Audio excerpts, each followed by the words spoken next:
You're listening to Bourbon, Beards, and Belvederes, the podcast where whiskey, cigars, and beard products aren't just a hobby, they're a lifestyle. Hosted by Adam, Paul, and Jerry, three guys with real experience, full beards, and even fuller glasses. Each episode serves up thoughtful tastings, laid-back cigar talk, and honest takes on beard gear and beyond. From top-shelf pours to everyday essentials, this is the place where conversations flow as smooth as the whiskey. So, pour a glass, light one up, and enjoy the ride.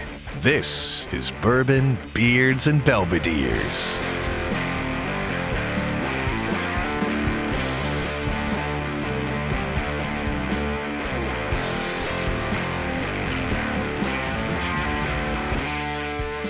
Welcome to Bourbon, Beards, and Belvederes. I'm Adam. And I'm Paul. And I'm Jerry. And today we've got two awesome guests with us. We've got Mark and Mason from Bearded That Is All. We want to hear their story and all that good stuff. We'll get to that in a minute. How are you fellas doing today? We're doing great. Doing well. Thanks for having us on. We appreciate it. Mark is a veteran of the Army, I believe. It's the Air Force. Air Force, yeah. I see that on the patch now. I'm looking at it. I should have looked before I spoke. You're right. Looks like you enlisted in 1988 and then again in 2008. Is that correct? That is right. Yeah, that's right. I enlisted, did my first 6, and I got out. And then after 2001 area, it started hitting me. I needed to get back in after 9/11 and stuff, and finally drug my feet long enough, and I just decided to go back. And I had enough time to get in and still make a difference and get the time in. So that's what I did. We certainly appreciate that. We're big supporters of the military and veterans and everything that comes along with that here on this show. I've got a buddy that he didn't enlist in 2001. He enlisted in 2002 in the Air Force, and he just retired as a master sergeant. He's still in Japan. He was in Japan. He went to Korea and a couple other places, then in Florida. Then when they came time for his last enlistment, they gave him the option to choose, and his wife is from Japan, so they went back to Japan. And when he retired, he stayed there, and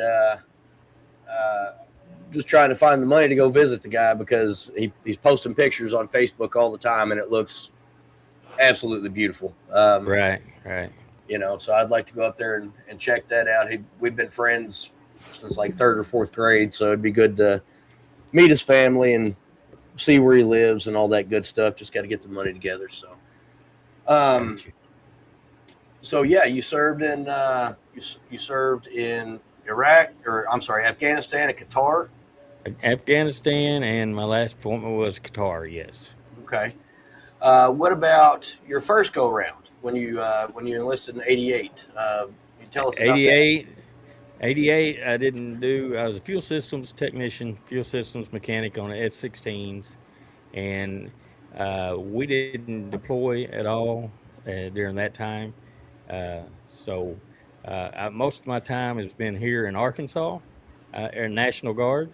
Okay. And then, like I said, after 9/11, I got back in 2008. I deployed to Afghanistan. And then again, later in 2016, I went to Qatar. And that was my last one before some medical things came on me, and I ended up, when my enlistment was up, going ahead and getting out medically at that time. But that would be like I said, I was a fuel system mechanic for first part of my career in Afghanistan. After I got back from Afghanistan, they transitioned our base, went to drones, and we lost our mechanic area. And so I had to find another field, and I became a chaplain assistant. I don't know if y'all are familiar with any of that, but chaplains can't carry firearms or any of that nature. So we're there to make sure they can do what they need to do, and of that nature. And that's how I wound up my career in the military doing that. Uh, Okay. I did not know that chaplains weren't allowed to carry firearms. they're they're not allowed to carry firearms. No. That's Uh, that's weird. Are they not still a target out in the field? that's well, they don't like to. I mean, they don't. There are they could be a target. That's why I mean they have people that like a chaplain assistant that are there with them with a firearm, Okay. and so I don't know that that's always good, but that's part of that job. So Okay. uh, When you re-enlisted, how old were you in 2008? If I you was don't mind me old. Yeah, I was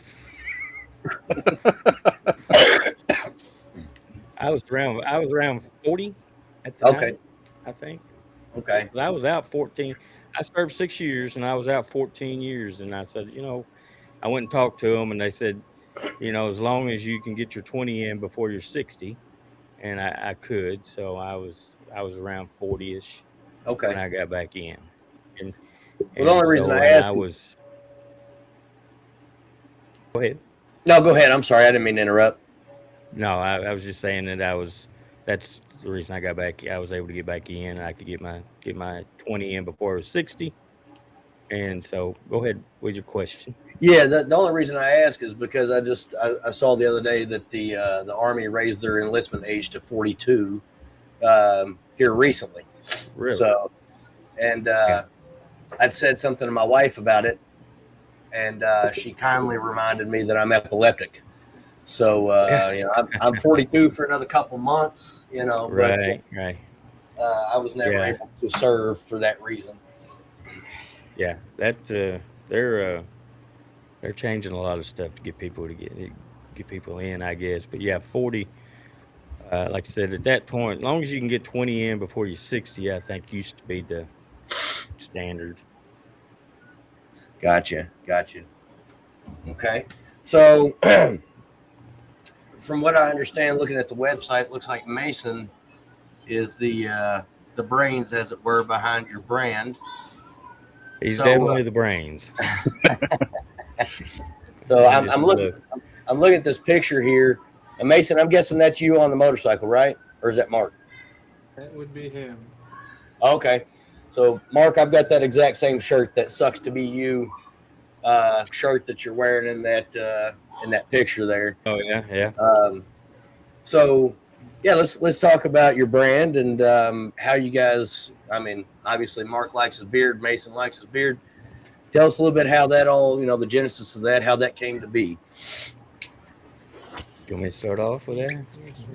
Well, I just really uh, basically I grew up in a home and a school where I couldn't grow hair long and I couldn't grow a beard, and Same. so when I went to a private Christian school when I was younger, and so I had to have a haircut and all that stuff, and so then I joined the military, and obviously you have to have your hair cut, and you can't grow.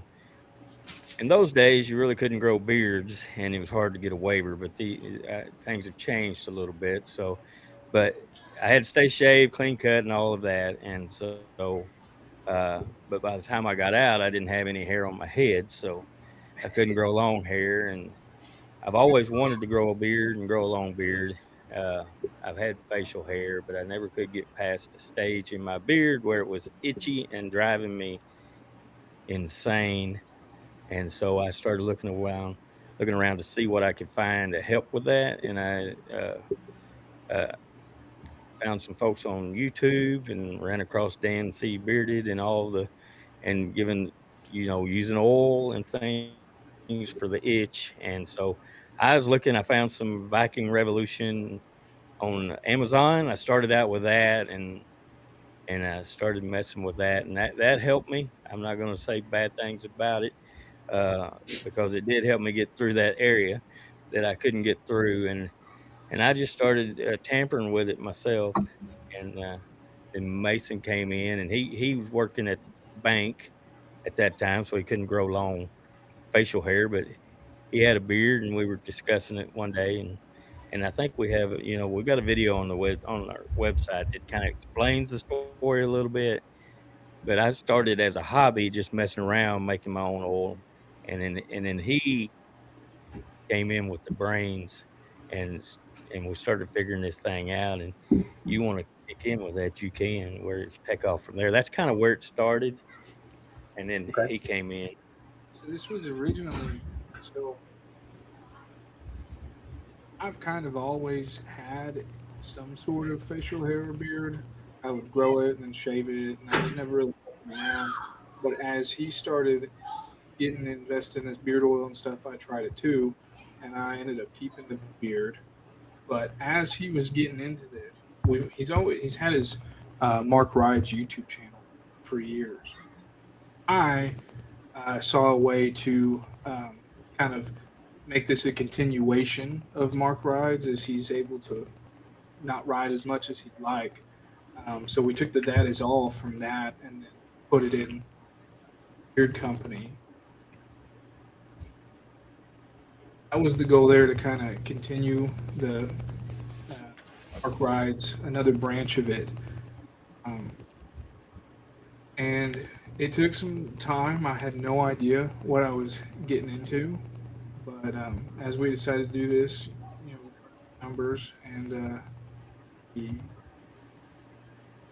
really deep dived into it. There was a lot of R&D phase. I mean, we were in R&D for probably close to a year before anyone even heard of Bearded That Is All. We have our standards of what we put out.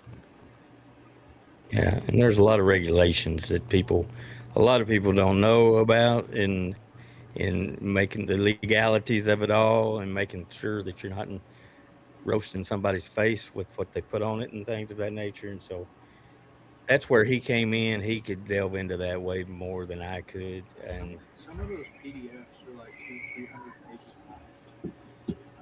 And I would sit there on my lunch hour at work, and I would just read through them, take notes, stuff out. And I thought I had a very, very good idea of how to interpret it, but I wanted to be 100% sure before we gave anyone anything to put on their face. So we eventually had a meeting with Dan Bearded, worked with him a little bit to make sure it needed to be.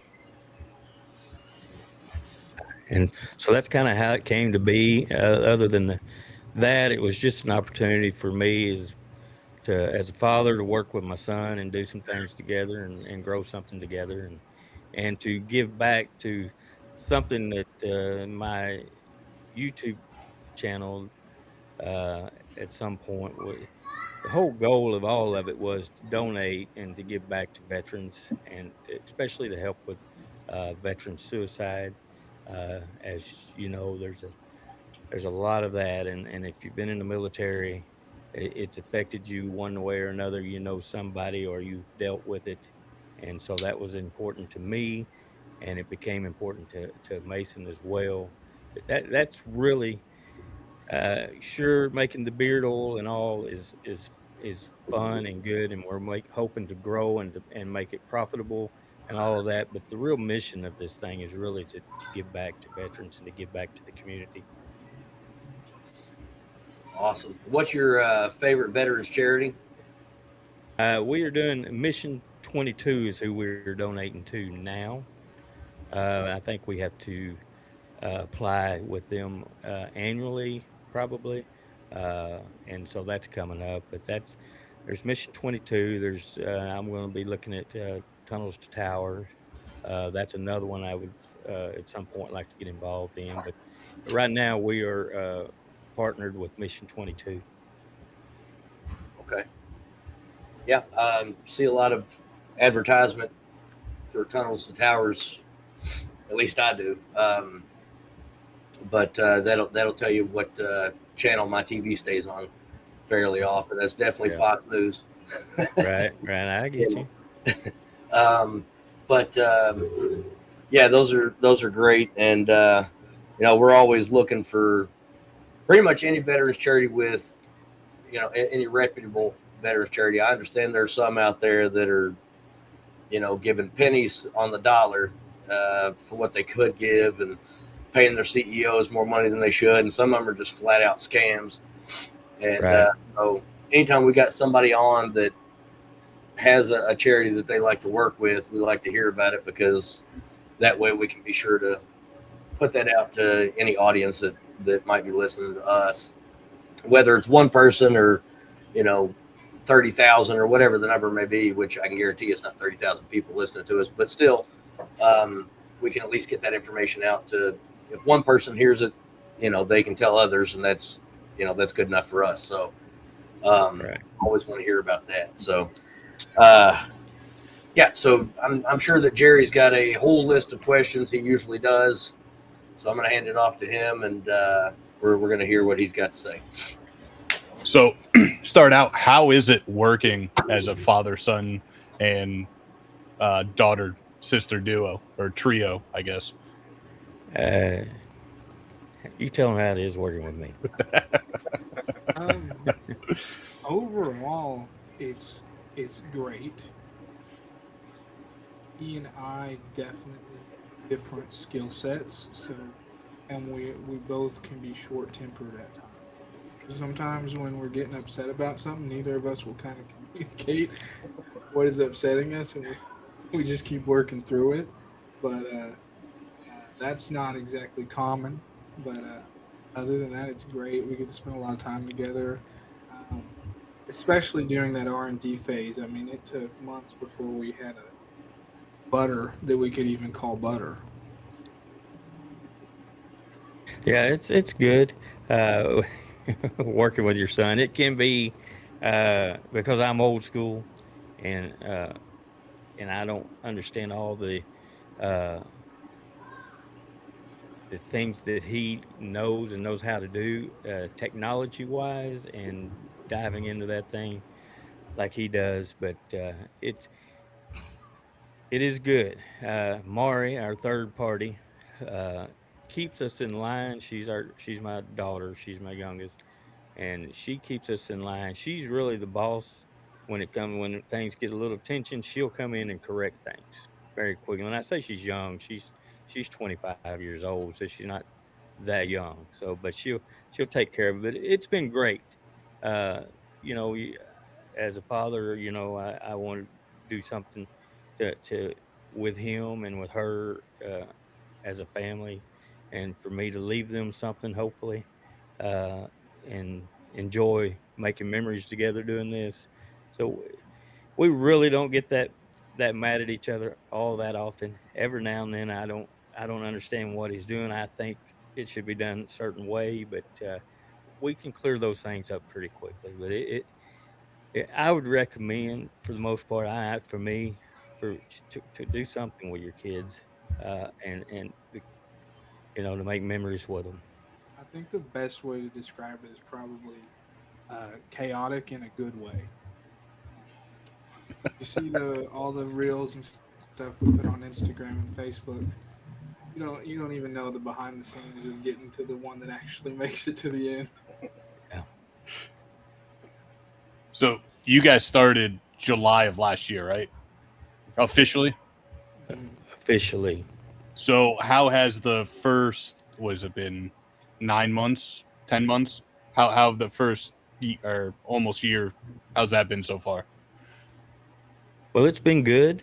Uh, Opening up a new business, especially when you have full time jobs on the outside, is tough at times. And then throw in the fact that I also had neck surgery and back surgery in July and in September. So I was down for until I got released in January. So it's been kind of it's been on him for a few months.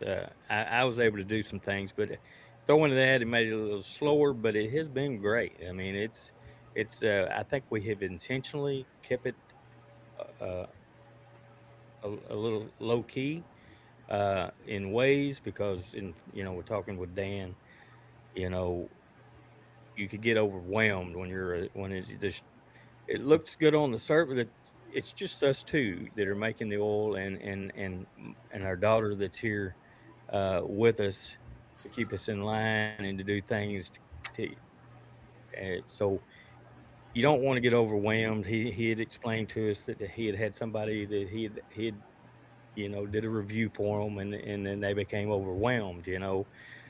Which was great in ways, but it can hurt you and discourage you. So the I would say that we have it, where we want it as far as all with me being down with the surgeries and everything. But we're looking to grow even more this year, and we have started that. And Mason has now taken on. He's going to take on more, have more time to deal with it, and so overall, in my opinion, it's been a good start. I think our first 6 months went way better than I would have ever expected. Um, I expected us to do well, but people liked us from the beginning. It seems like him, our on-screen personality. Um, I mean, in our first 6 months, we were able to donate $150 to Mission 22. That was with us launching and then building from there. So I'm looking really forward to see what we can do this year. Nice. That's awesome. Um, Especially just starting out, trying to get your name out there to be able to donate anything that first year is awesome. Um, so you guys have well five cents right out, well 4 cents in a unscented. Was that always the goal to start out with those, or as you guys were kind of doing R&D, you figured out other scent profiles that worked out? When we were in R&D, I came up with an idea. I think it was a list of 10 cents. We did not have the intention to do 10, but I came up with 10 ideas, and we were going to pick 3. Of those 3, we picked Brass and Bourbon, Warriors Rest, and Freedom Fresh. We got those kind of dialed in. It wasn't towards the end until the end of probably, I think Warriors Rest was the last one we did. Said, I think we should have an unscented option. And so then we threw standard issue in. But the first 3 were intended, and those will probably stay with us for a long time. We spent the most time on Brass and Bourbon. But Yeah, when go ahead. Oh, I was just, that was the question. Was that our intention to have 4 or 5 the way we've got 4 or 5 cents? I guess he answered the question, but the first 3 are our standard, and the signature scent is the Brass and Bourbon. And as far as growing, and then we did a seasonal scent for Christmas, the Crimson and Chrome. Added that on there, and we still have some of that, but I don't know. We wanted to dial those in and get those things and get the quality of our product first before we started venturing out in other scents and things like that. But he has some scents, lined up. It's just a matter of time before we start dropping some of those this year. So we kind of talked about it leading up to this over the last, I don't know, couple months. Those are going to be kind of like a limited or seasonal release. Do you guys have any plans to add any more standard releases, or are you going to stick with these and then just do limited or seasonal releases? The 3 that are coming this year are permanent additions to the lineup. They're just coming out season. So the only time, as far as I know right now, the Christmas time scents, those won't stay around for the year. The Crimson and Chrome will be back next year. For this year, towards the end. Can we talk about those new scents, or are you guys going to hold off on those? We can talk about one of them. What? We have Pull up the info on it. we have kind of our It's our next. our next scent that we'll be doing. That little mock-up that you sent me, I think Paul will be a big fan of this one. Adam, I don't know, but Paul and myself definitely will be. We're stepping out of our comfort zone just a little bit and kind of going into a more spring-forward scent with it'll be bright mint berry, soft cherry blossom, and quiet water lily. Like I said, Paul, that's right up our alley. Adam, I can see the look on his face. And I don't know either. That's his department on that, and then we'll see what it is when it comes about. It'll be good, I know, but we'll see what it is when it arrives. Adam likes the tobacco vanillas, kind of like the Brass and Bourbon and the Final Flight, that kind of profile. We have scents coming out for everyone this year. We'll have another completely all natural scent.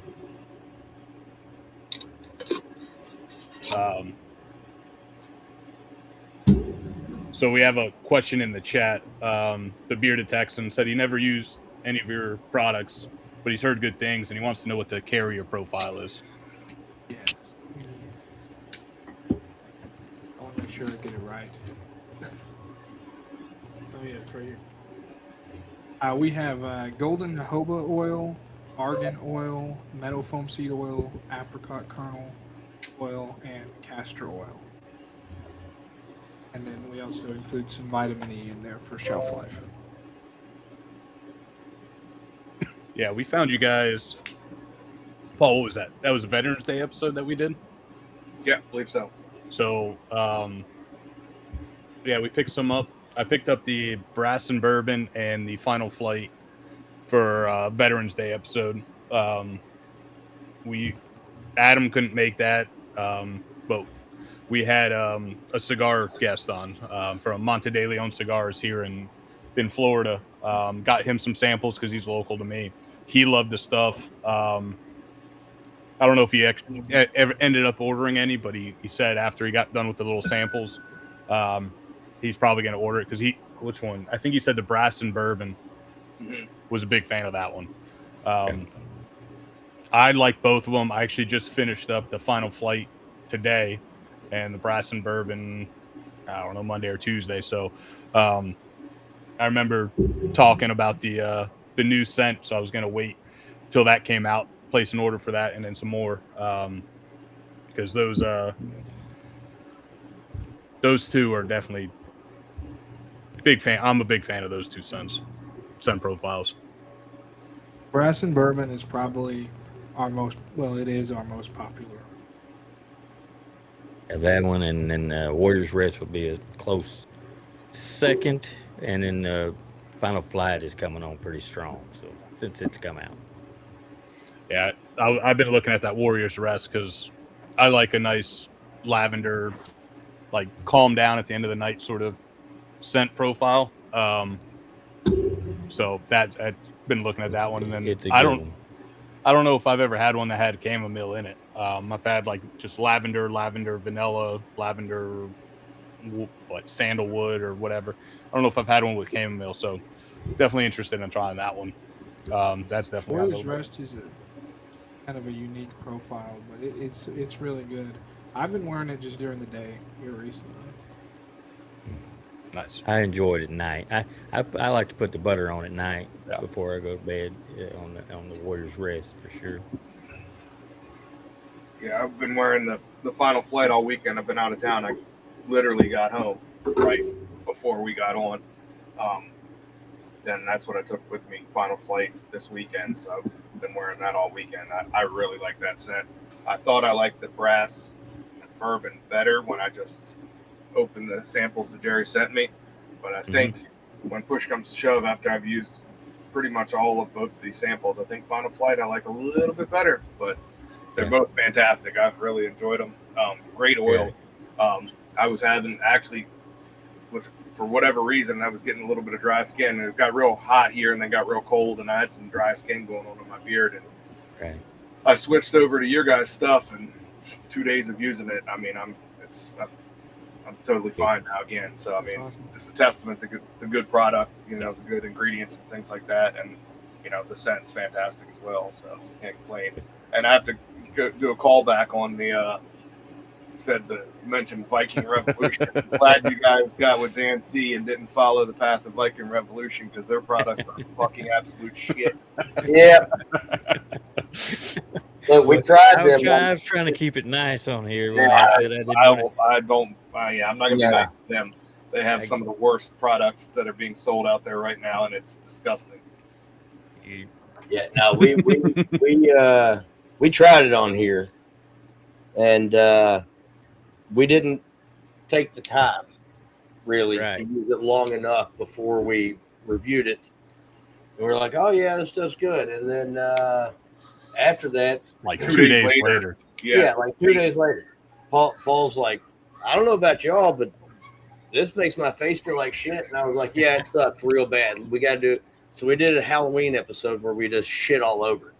I'm gonna have to go back and watch that if I can find it. Yeah. So we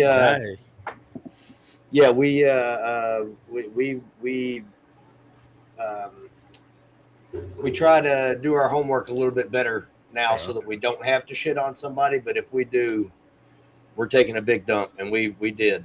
Yeah, we're coming up on 3 years doing the show with a product just about every week, and that's by far the worst product we've ever had on this show. Mm-hmm. Yeah, I didn't have it very long, I can assure you. I found a local guy in Hot Springs, Arkansas, that barber, that they were making their own, and so I started delving into the good stuff, and then and I got on to Dan C and the things that he was recommending, and I've got a whole bathroom full of different products that I still use other than mine, you know, but I found the good stuff, and so I'm thankful for that. Yeah, I think you found the good stuff, and you make the good stuff. Yes. You know, these guys, they told you what Jerry's right. I do like Brass and Bourbon. That's right up your alley. It is right up my alley. Now, there's two kinds that I like. It's got vanilla, got some, you know, maybe some bourbon, some oak, some leather, those types of things. When it's all together, great. Or I like for a cologne kind of scent where it's almost like I've got a carnival barker in my beard, where he announces me into any room that I can. And it's not about the strong scent. It's just that with those cologne type scents, they tend to have a stronger scent about them just by virtue of what they are. But I do enjoy those very much. And Jerry's right. The Brass and Bourbon is right up my alley. Lots of good things going on there. And I really, really like that one. So you guys are making some good stuff. Good. Thank you. Thank you. So you guys started doing this this spring edition field kit with the Freedom Fresh and the Warrior's Rest. What was the thought process behind kind of packaging those two together? Well, those are our two natural scents, and they're very spring forward. So as we're coming out of the winter months, where you want typically some warmer scents, Warrior's Rest and Freedom Fresh are some brighter scents for spring. We thought we might just pair those together for people, give you a little bit of day-night action. So I got to ask, how much of that fur comes out in that one oil? The balsam fur? Yeah. Let me get the exact. Is it more like wintergreen minty forward, or is it more of like that balsam fur, or is it it's very challenging to mask the wintergreen. So that's definitely what hits your nose first. And especially when people just smell it out of the bottle, it's kind of got that final flight effect where you have to go for that second whiff, because the first scent of final flight is just pure booze. Which is not maybe a bad thing. I like that. But especially when Final Flight's in your beard, you get the whole experience. But and Freedom Fresh is the same way. In the bottle, you get all that wintergreen. In your beard, wintergreen's a top note, so it's going to dissipate in like 15. So after that, you just kind of have the hinoki wood and the balsam on your beard for the rest. Yeah, a lot of times when you see mint and whether it's balsam fir or pine or one of those kind of scents, it's kind of at least for me, I get a little hesitant with how much that profile comes through. Because I've had some that honestly smelled like you rolled around in a Christmas tree farm. Yeah. Well, all of our scents are IFRA safe, so they're not going to burn your skin or anything. But because of that, wintergreen has a very low amount in which you can use it. So, but it is a strong scent for that long. But it dissipates fairly quickly, and then you get into the woodsiness.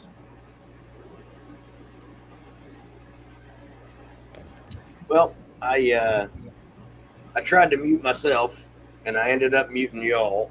And that doesn't mean that we didn't get what you said. We definitely did. I just muted my own speakers, but I'm over here lighting a lighter and clicking it down on the damn. Did it get any of that? Did y'all hear any? Okay, cool. No. Just making sure I didn't. You're good. So the names. I mean, I feel like they're fairly. And I might be taking a question away from Jerry. I'm pretty good for doing that. For it. I mean, they're fairly self-explanatory. And so, first of all, before I ask this question, I want to go back to what I said a minute ago about just absolutely shitting on that product.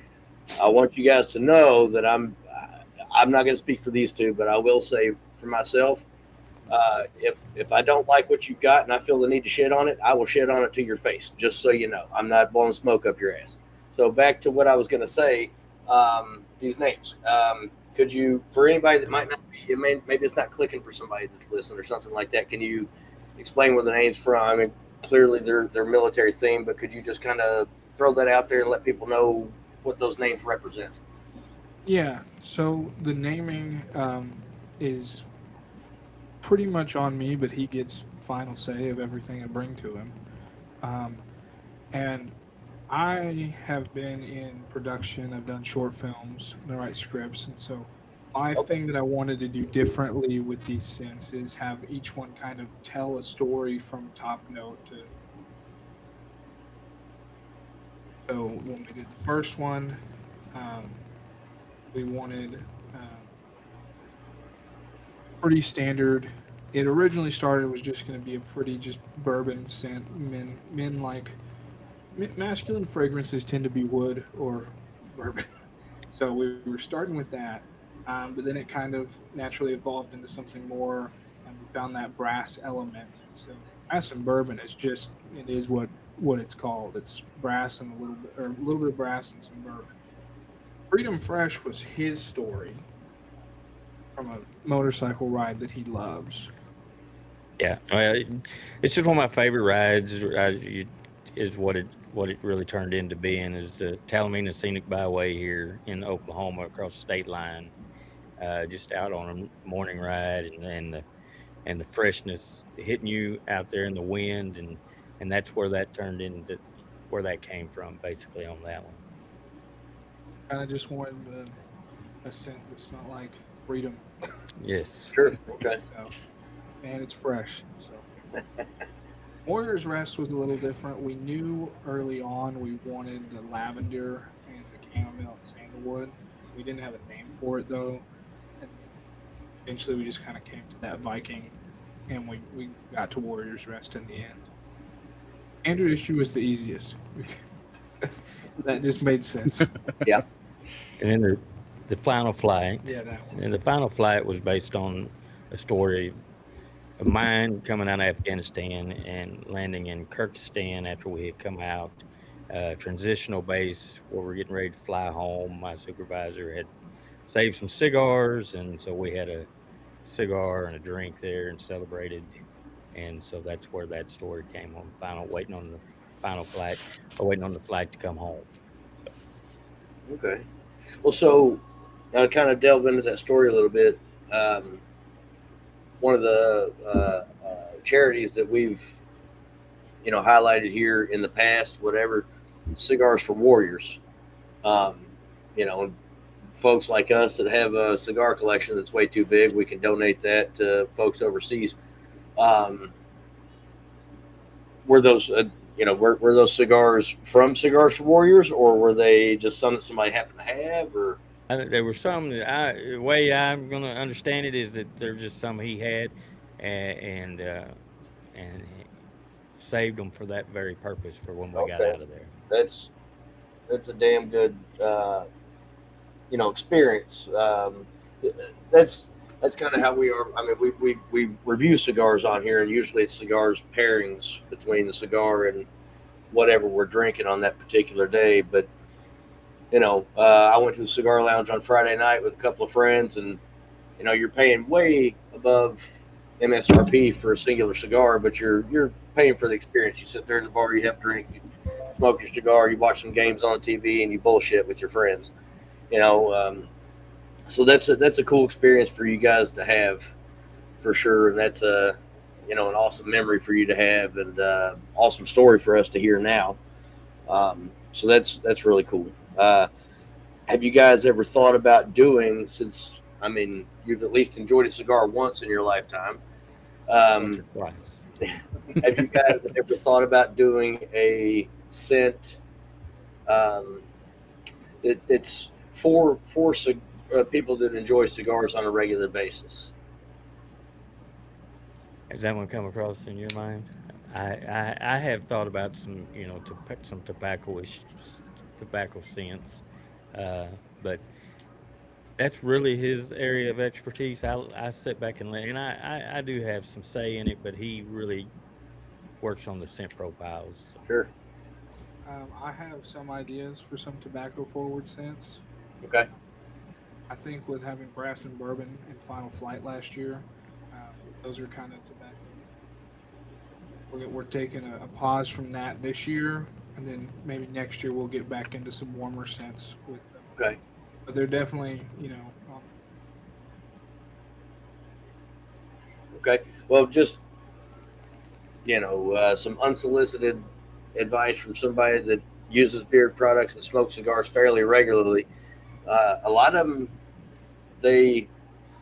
cigars are very heavy and they stick around in your beard for a long time, and the beard products, they end up competing, and you end up smelling the cigar and you smell the beard product. They don't always work real well together.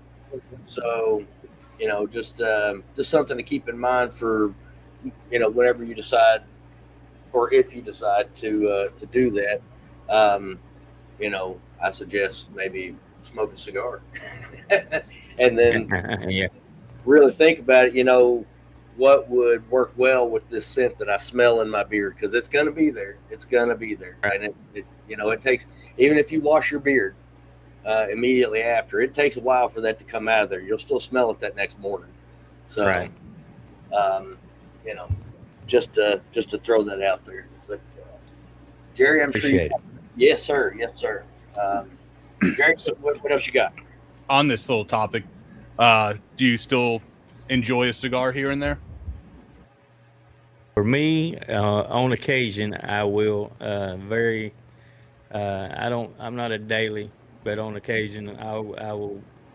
If I'm with friends and we will light up one occasionally. Yes. Do you have a favorite go-to one, or just whatever's I there? don't. I am not a cigar connoisseur. What I did, I had a friend. He worked at a cigar lounge here in town, and I would just go into him, and he would always tell me, he'd just go in there and get me what he called a short story, and something light, and I would just let him hook me up with what he thought, because I wasn't. He was the expert.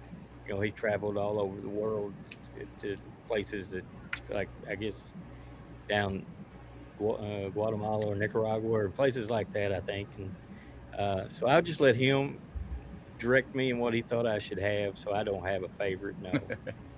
All right. But they were good. They were pretty quality. So Yeah, usually those lounge owners and employees will steer you the right direction. They do their research and they know what to recommend. They do a pretty good job usually. Um, so going back to the brand and the business, what's been the hardest part starting up, or the hardest part over the last couple months about starting up the brand? what would you? I know exactly what's But you start then. our labels are kind of my biggest accomplishment. I love our labels. I work with a guy I went to high school with. He does the art for our labels. Communicating with print companies exactly what I want and what I'm expecting, and then getting something in the mail and they did not interpret me the way I needed to. That's been the hardest part for me. And then I think the other stuff is just you can study it and you'll learn it. Takes time, but communicating with companies that you have no real say in what happens before it comes. All the external factors are the most difficult. We can handle it with our own hands here. It can get done. I guess for me, really, because it's a lot of, and I don't keep bringing up my age and all, but this is a lot of social media driven type things, and understanding for me, advertising and algorithms and all of that stuff, and how to get your product out there in front of people is somewhat challenging for me to understand. But we're getting there on it. But there's some challenges on that for sure. But those are the things that I struggle with.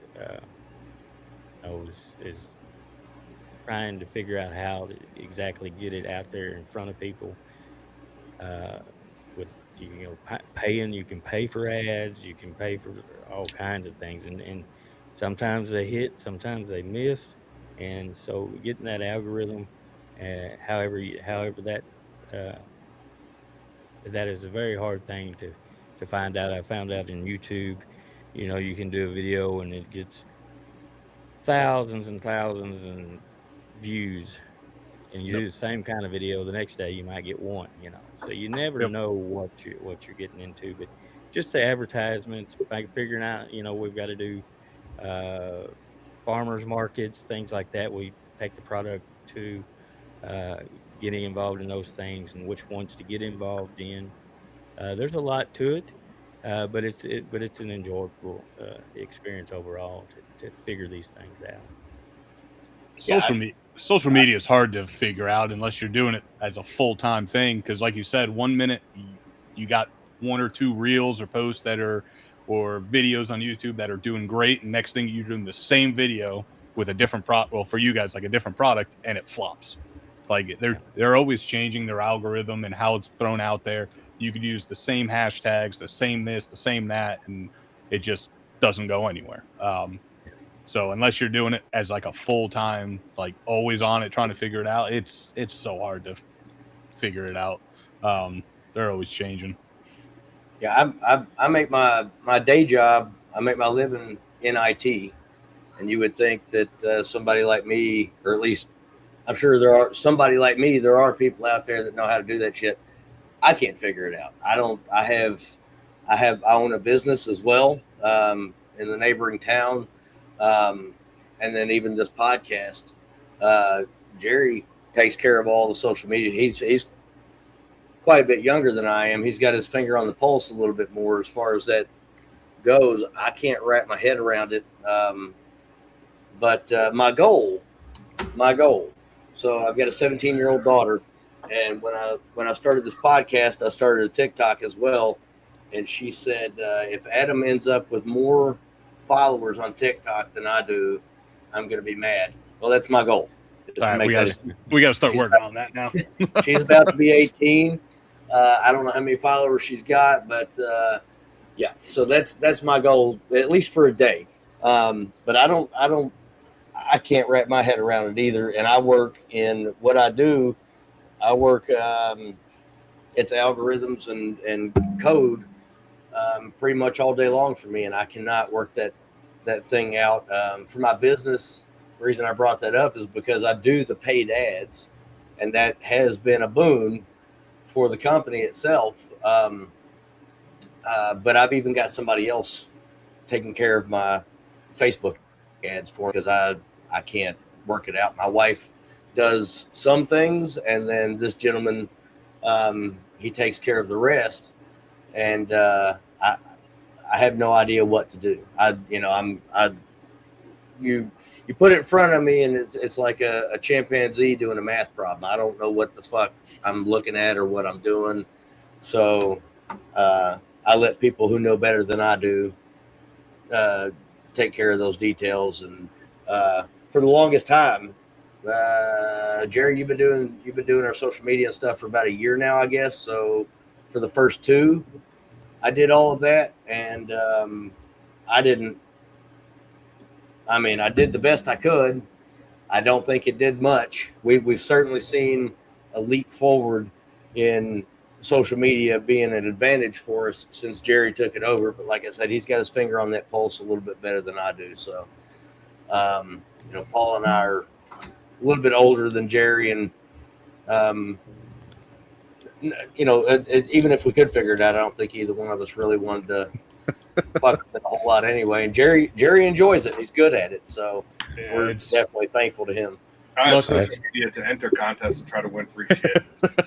Yeah. Well, that's what he's for. Yeah. It is challenging, especially with the way Meta does the bids on ads and everything, because you have to, set your budget to what other people in your niche are budgeting. And then sometimes you'll do really well, and sometimes you're, kind of tossing that money every day. I have friends in marketing and everything.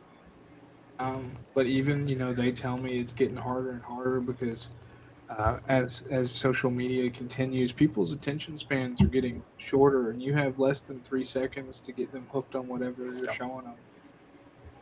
Yep. So it's got to stand out fast. That's the challenge too, is that the very thing that you're using to get their attention about your product is the thing that is shortening their attention span. You're right. That's like putting a advertisement for a local fire department on a burning building. Like it doesn't, but it's the truth. That's what's shortening their attention span, but that's what you have to use now. Well, what was that? Wayne sent us that advertisement with the he fire. did actually. our buddy in Western Kentucky. I would imagine. I didn't look at what the truck was. I'd imagine that was somewhere. It was a fire. It was a fire department truck. It was like an F-250 or something like that. And it said like whatever fire department, and it was up in flames. So bad day for those guys. That's the catch-22, rock in a hard place type situation that you have or that you face whenever you're messing around with social media. So if you're able to work that out, that's all. And I'm assuming that you're quite a bit younger than I am, Mason.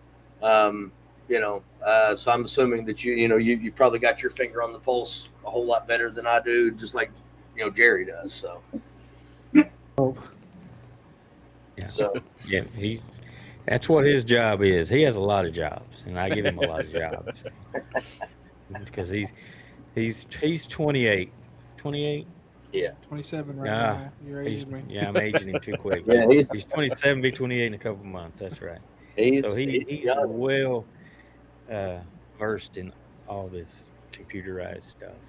But I'll be 59 in a couple of months, so I'm way out there as far as that goes.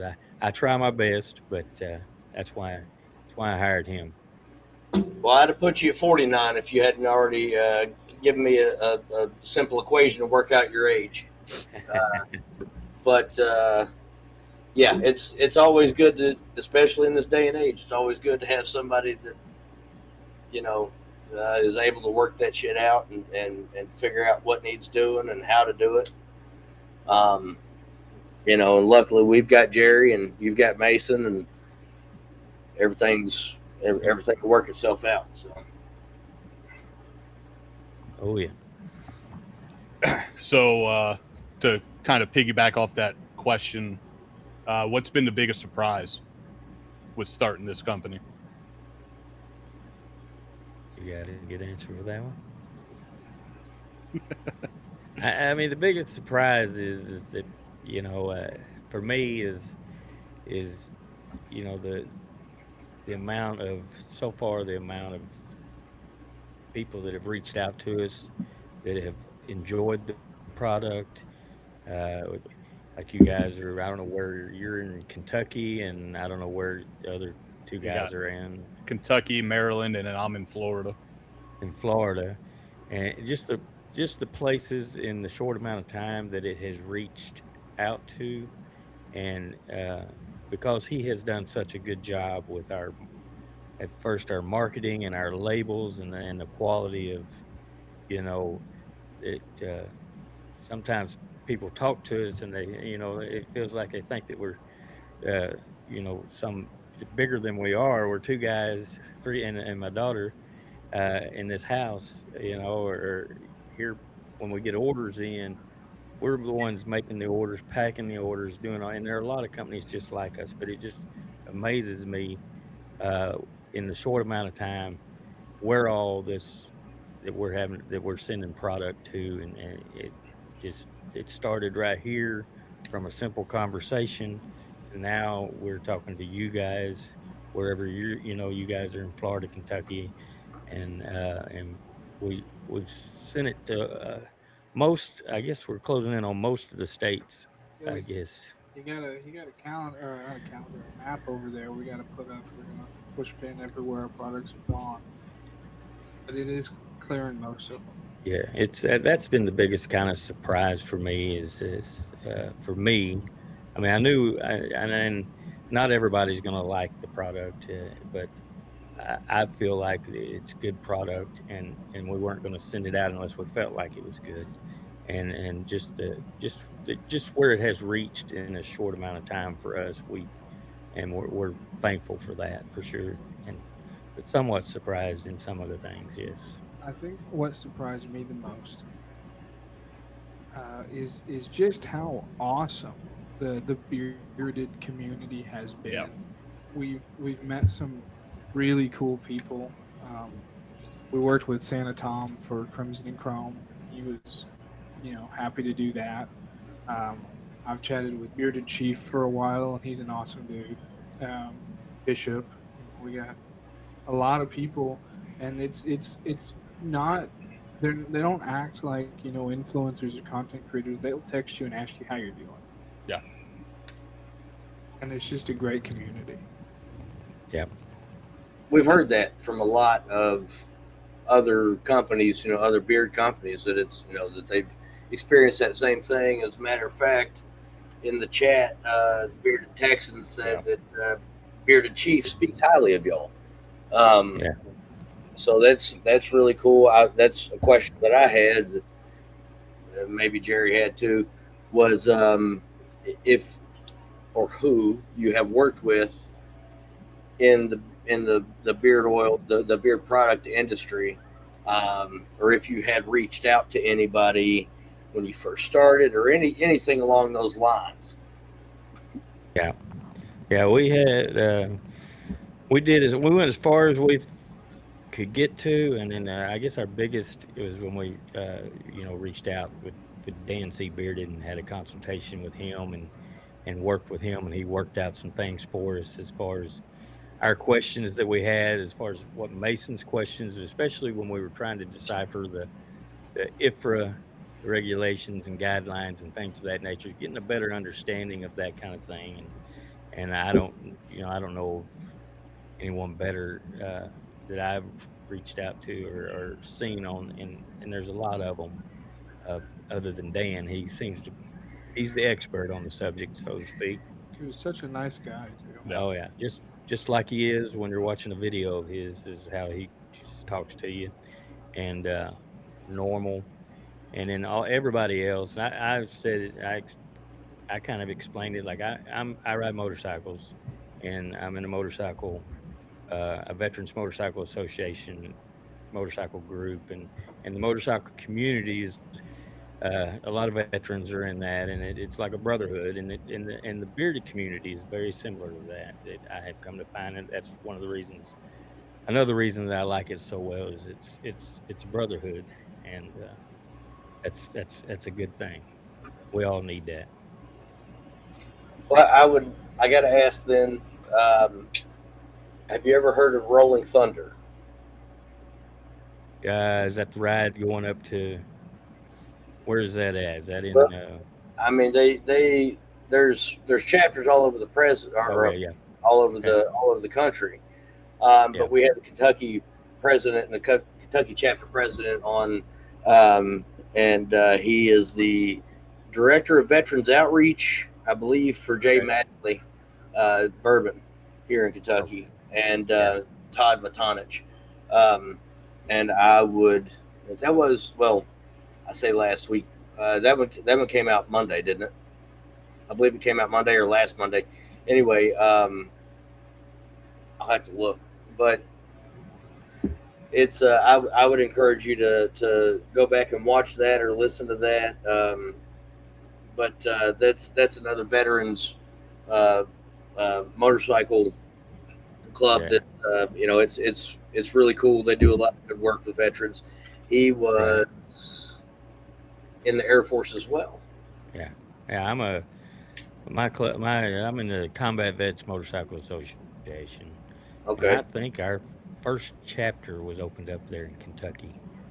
Okay. I don't know which. I know our nationals was. I rode to Louisville. I'm not real fond of Louisville traffic. Me either. And interstates, man, they need to fix the interstates there. But I said that before you said traffic. I'm not fond of Louisville at all, but the traffic there is horrendous. It's absolutely.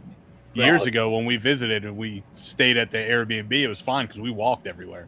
But if you had to drive, it took an hour to get 5 feet down the road. Oh, it's crazy. But Kentucky on a whole was a beautiful ride, and for sure, outside of Louisville and all of that, it was really great. But yeah, our association started in Kentucky, and we got chapters all over the. Well, the little time country I was in Arkansas shows me that it's Kentucky and Arkansas, as far as the landscape goes, it's fairly similar. Until you get to the mountains, and that's a little bit different. But from this side of the mountains all the way down through Western Kentucky. I'm originally from Western Kentucky, and it's flat as it can be out there, and it reminded me a lot of Arkansas whenever I went through Arkansas. Yeah, I enjoyed that over around the land between the lakes area, I guess. Yeah, that's where I'm from.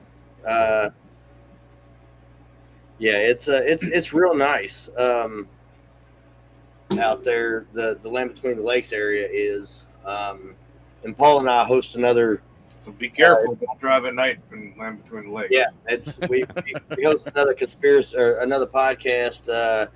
It's all based on conspiracies and things like that, but we dive into cryptids and whatnot. And there's a cryptid down there called the Western Kentucky Dogman. Yeah. So like Paul said, be careful at night. Yeah, I will. If you see something, speed up.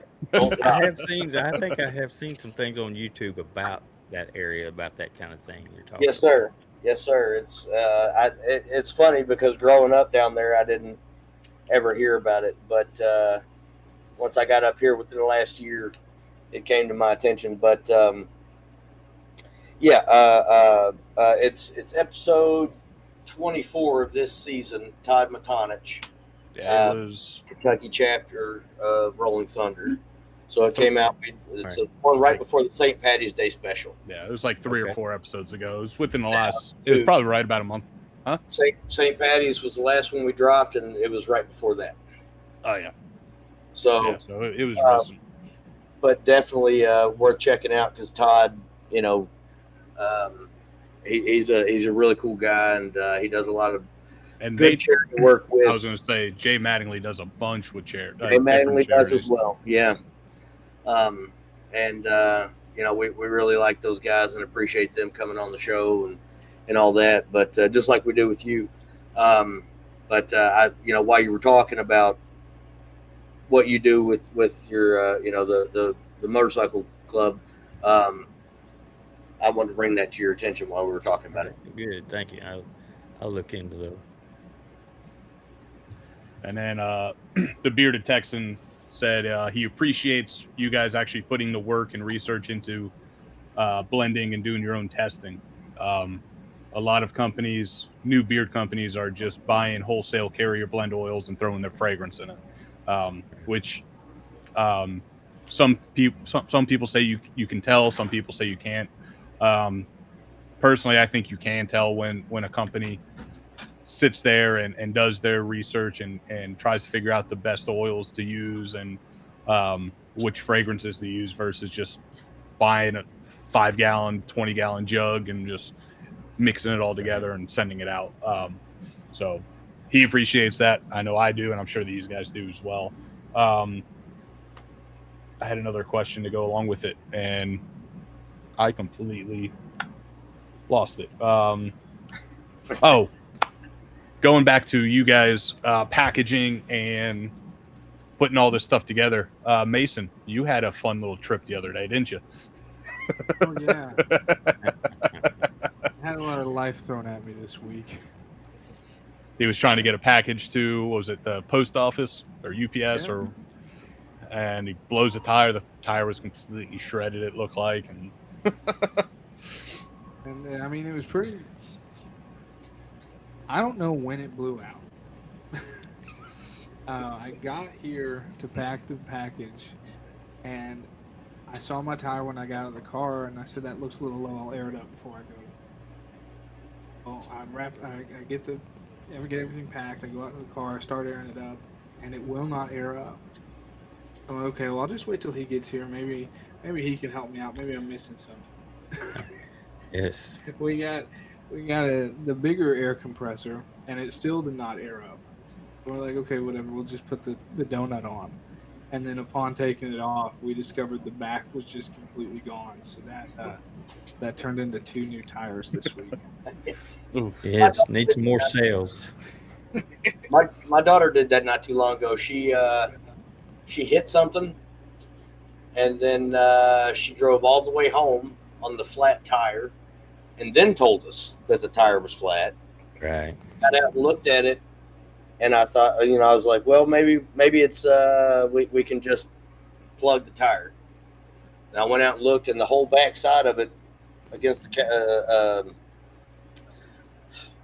rotor was a series of holes big enough to put my fist in. Just, it's like, what are you doing? What did you hit? Did you hit a dead reindeer? What's happening here? It's just destroyed. So, yeah. And then a week later, she popped the driver's side front tire. So 2 tires within a week. Yeah. Feel your pain. Yeah. Well, you know, as of right now, you can use code FLATTIRE on beardedusa.com for 15% off. Well, you gotta I was- get the positives out of it. Hopefully, I don't need that. Hopefully, I don't need that. Yeah, I was just pulling up the post about it, trying to figure out what day that ended. So, flat tire gets you 15% off until April 2nd. So, if you guys, whoever's listening live, because this will come out after April 2nd, but if you guys are listening live, go save yourself 15% with that. If you have a flat tire. With that horrible story. Hopefully, you don't have a flat tire. People with flat tires. You got to send proof of your flat tire. Yeah, I wanted to get that out there, just get that 15% out to everybody. Well, the few of listening, but yeah, I was watching that reel and I was like thinking, because it said something about like like bad time or something. I'm like, oh, you're gonna get to the post office like 5 minutes after it closes or whatever, and it's like, oh, I got a flat tire. Yep. And I didn't make it.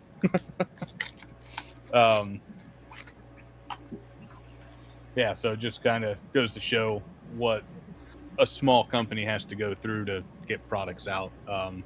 And going back to Dan C, he was, if he's not the first, he was, or if he wasn't the first, he was one of the first guys that when I first decided, hey, I'm going to grow it out, because it was always through like high school and college, it was like, all right, let it grow because I don't feel like shaving, and then all right, I got to shave it off or clean it up. And then sometime in college, I don't remember when it was, I was like, you know what, I'm just gonna let it go. And I got to that point where it just itched and just got annoying. And I kept hearing stuff about oils and this and that, and so I started doing my research on YouTube, like you guys said you did. And he came up along with a few others, and yeah, I've learned a lot from him when I first started out. Still do. I'll watch a couple of his reels or his videos on YouTube here and there. Still learn a bunch of different stuff, and you could find a bunch of great products by listening to what he has to say. So we need to get him on. I'm surprised that we haven't done that. I haven't reached out. I don't think Jerry has either, but we need to get him on. That'd be kind of cool.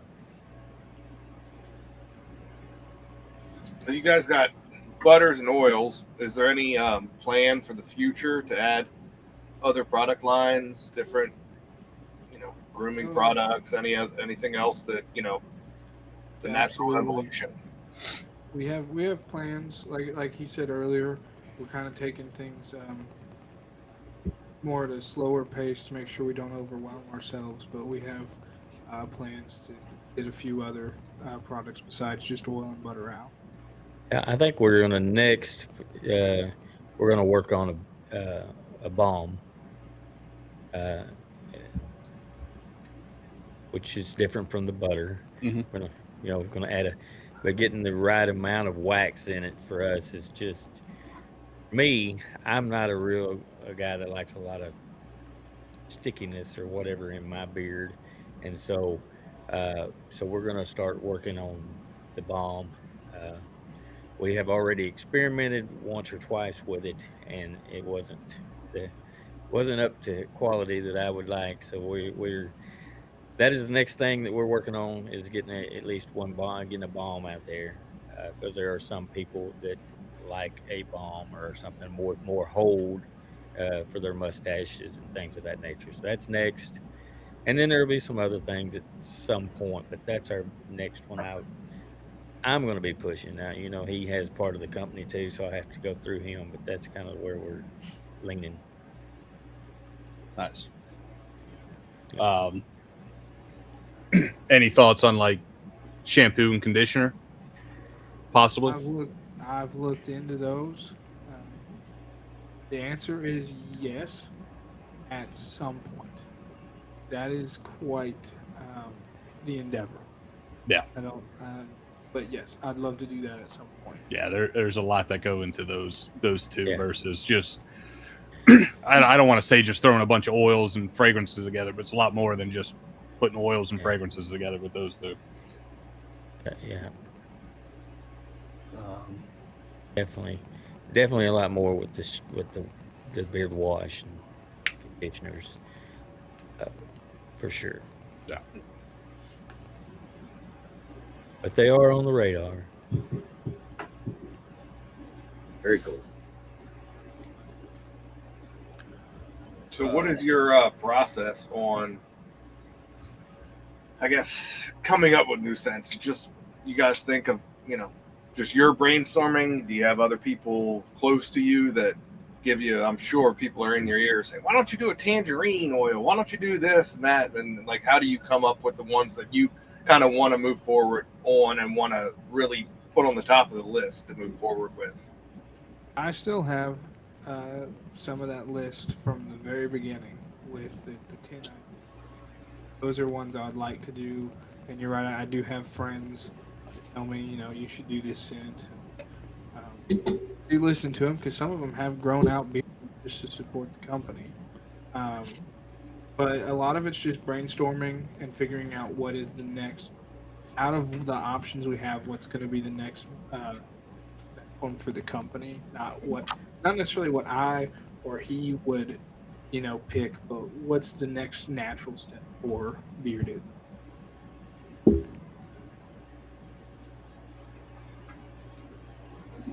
Yeah, that makes sense. I mean, there's so many scents out there. So I mean, it's hard to, you want to have you want to touch the whole market, but you want to make sure that the products you put out are also perfect. It is as well. And as we said before, we try to. There's a story that goes along with every scent, and so the story is important to us with the scent, and to give it a little something extra. Yeah, no, and that's awesome, and I think a lot of people that stumble across you guys and really look into it are gonna respect that as well. That you're not just throwing out some lemongrass blueberry scent just because you think somebody might like it. You gotta develop it, have a story to it, and that's really cool. We respect that as well. Yeah, that's one thing that's on your website when you click on, like, I pulled up Brass and Bourbon. You got a little story to go along with it. It's late Western hums on a dusty scene. You're alone in your workshop, hands stained with brass. A half-empty glass of bourbon sits beside you. The faint smoke of a cigar still lingers.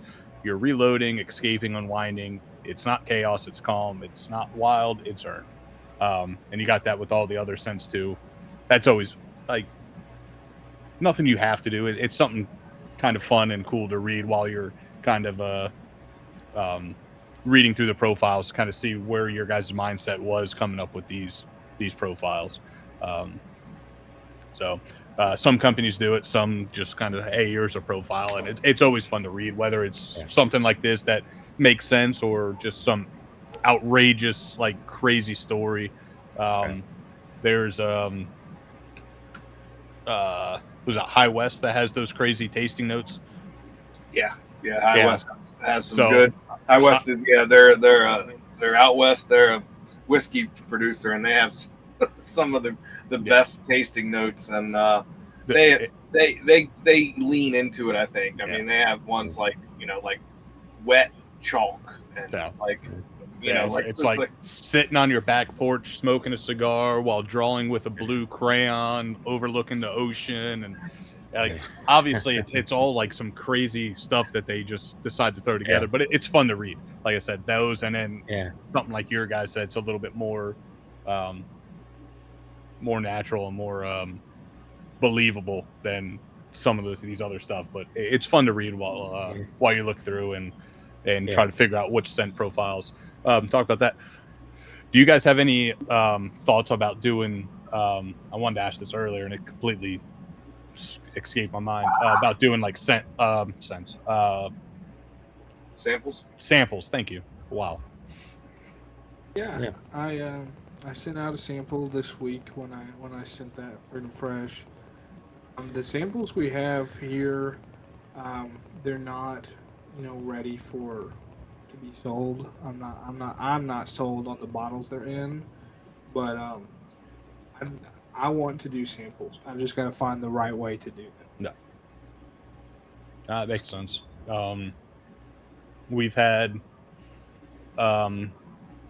companies where it's just like a little, was it like 5 milliliter bottle or vial, whatever you want to call it, with a handwritten label on it saying this is the scent. We've had companies that literally took their main label, shrunk it down to fit on these. So yeah, it's however you guys feel is markets your guys the best, and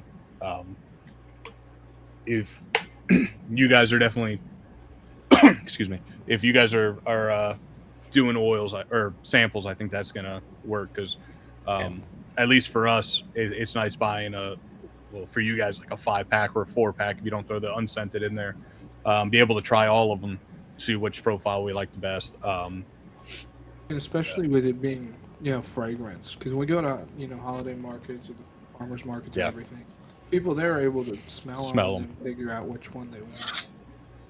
Try to do my best on the website to describe what you're gonna smell when you get it. No, Everyone smells a little differently. no, that those descriptions actually are pretty spot on. Like I said, this which one did I click on? The Final Flight, bourbon cigar, charred wood smoke, brown sugar, roasted marshmallow, sandalwood, and musk.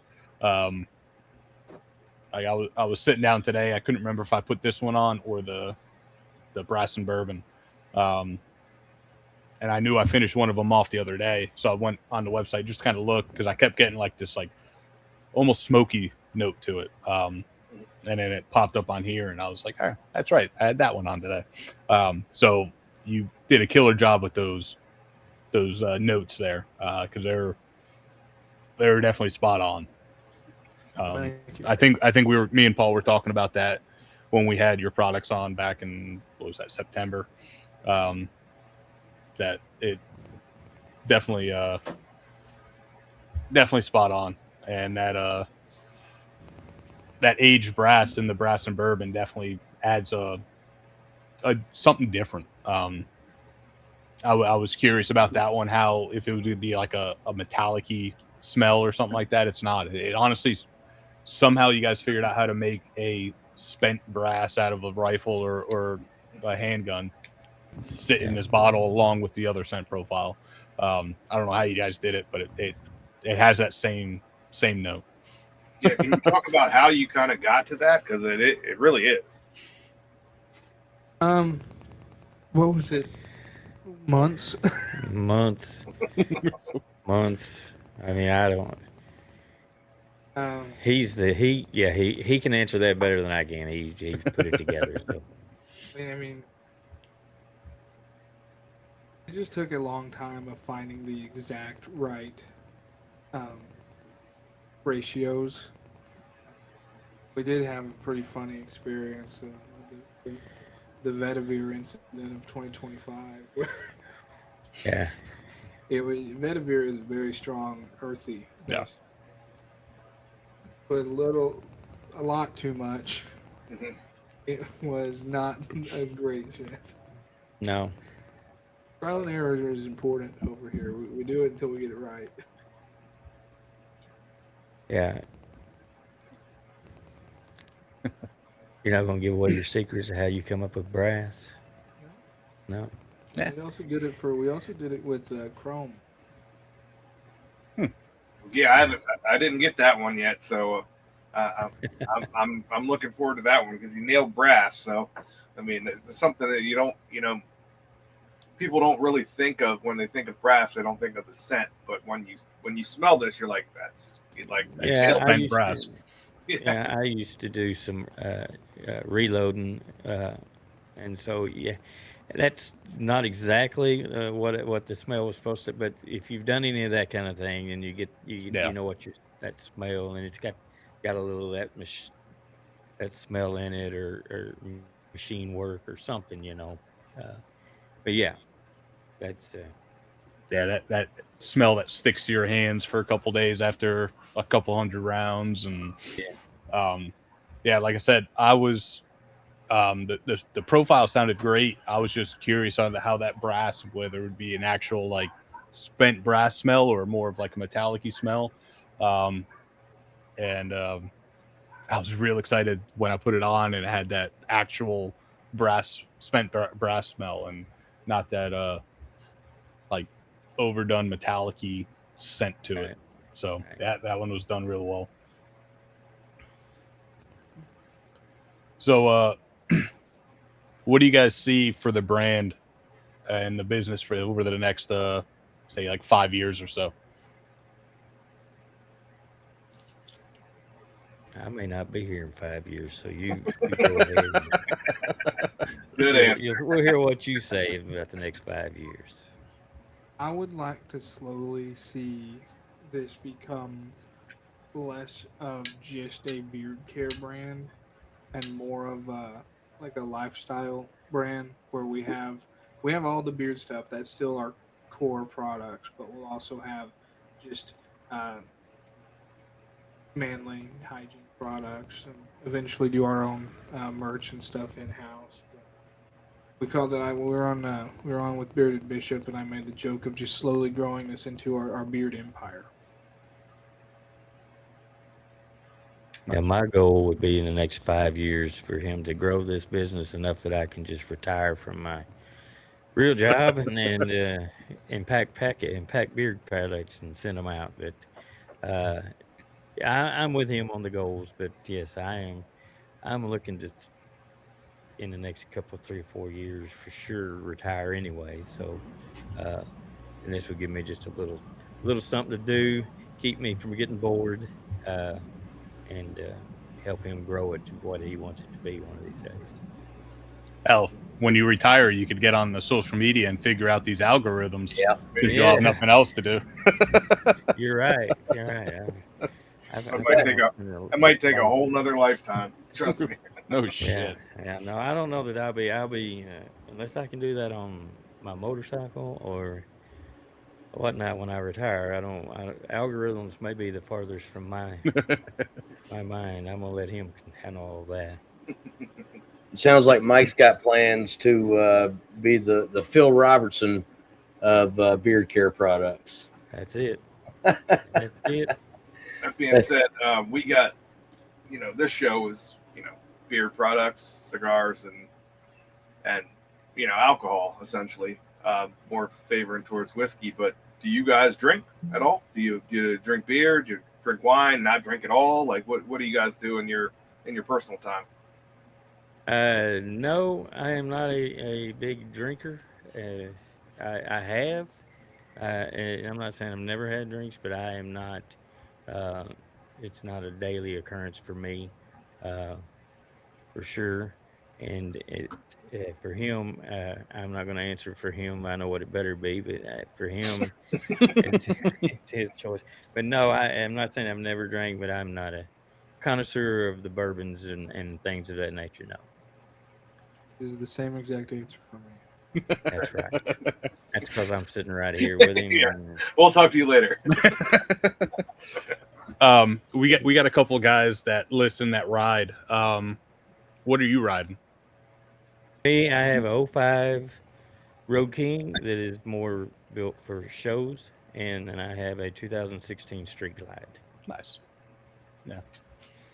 Probably could have. You can see them on Mark Rides on YouTube. So, what do shameless plug there. Well, talk about it. What's that? What do you do on there? I just ride motorcycles and go ride on trips and show my experiences, places I go, and talk about that. And like I said, the same thing with that was to always, if the channel ever made money, I would be donating to veterans charities with it. It's more of just a motorcycle channel. I've done a motorcycle, like a build on my 2005. Wouldn't call it a build, more just upgrades and things of that nature, things like that. Going to specific places, riding in Kentucky, riding in. Last big vlog I did was I rode all over Texas, and all of those things. Just recording my riding adventures and showing places that I go.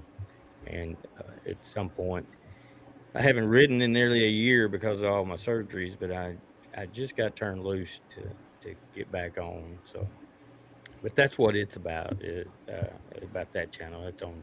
I've had it a few years. It hasn't really made any money yet.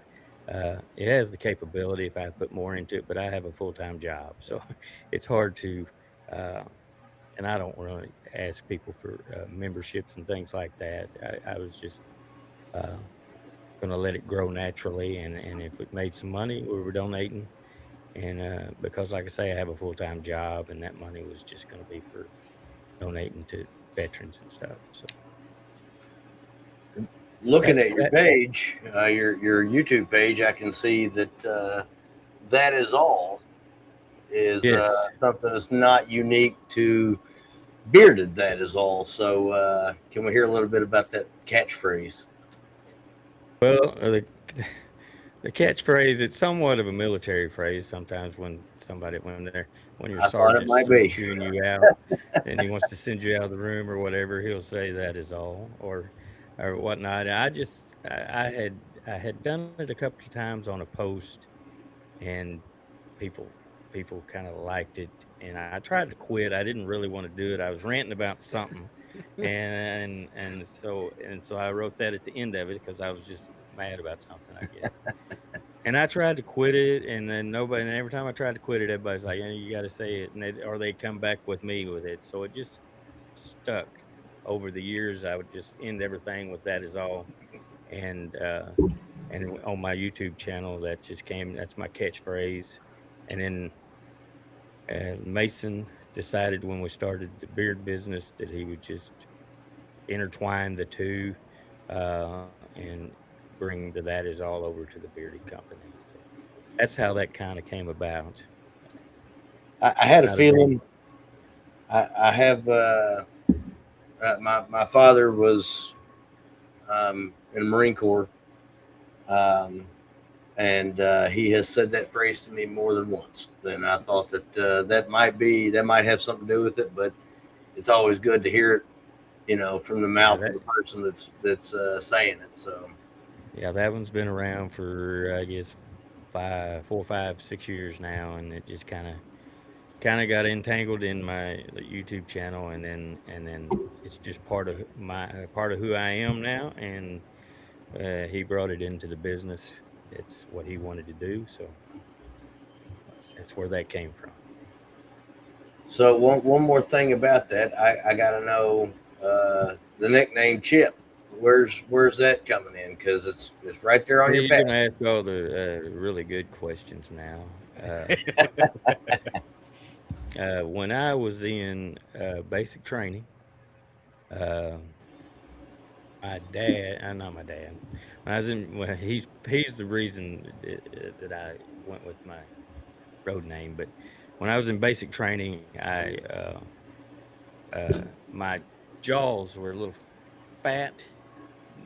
Not that I was fat, but my little jaws were, and so my drill instructors, like to call me, said I looked like a little chipmunk fellow, and they'd always call me up, want to know what I had stored in my cheeks, and things like that. And they tried to bust me, break me down with it, but it didn't work. So they finally would give up on it. It didn't. It is what it is. But I had told my dad about it, and he just got a kick out of it. And so, when I came home from basic training and school and all that, they had a welcome home chip sign in front of my house, and nobody's really ever called me that over the years. And my dad passed away in 2018, and I had when they asked me about my road name and all of that, that's just one of those things that had a meaning, a military Sure. meaning to me from my days in the military, and from what it meant to him, and how funny it was, and so that's where that came from. That's like I a went with pretty that. cool. That's a pretty Yeah. cool nickname, though. Like without knowing the story about the chipmunk, like to be Yeah, Chip, that's kind yeah. of So I have to, you know, it's not as cool once you hear the story. yeah. Well, no, it's funny to me because growing It, up, it I had a friend that in college he got the nickname of Blade, and he went on to become a Marine, and that's a pretty fucking badass nickname of Blade, right? But right, it right. was given to him because I think a couple of our friends drunkenly were watching something online calling it was a Zorro parody called The Gay Blade, and he got it from that somehow. Yeah, But there it you turned out go. to be a pretty badass nickname. So, like, Chip's a pretty cool Yeah, nickname as it, long as you don't know the story. okay. Yeah. So I've only known or met one other Chip in my whole life. I believe he's a Kentucky State Trooper now. But when I was in college, we worked together, and it was in a very tiny, very hot kitchen where I worked, and he was a server.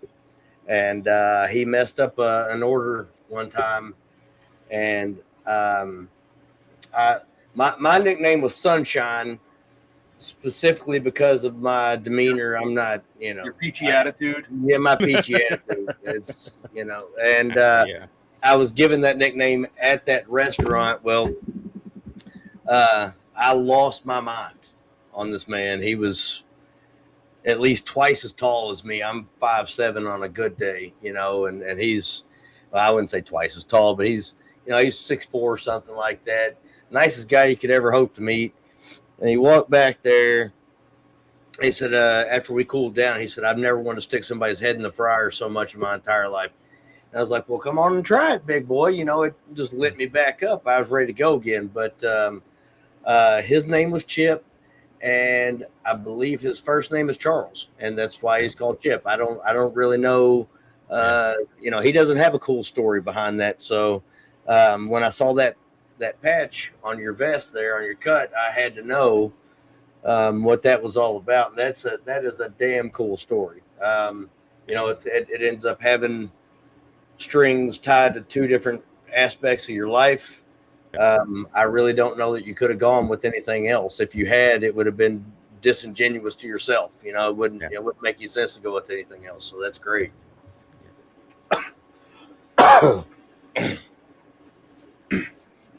So Mason, Mark talked about his little routine with butter and whatnot. What's your beard routine?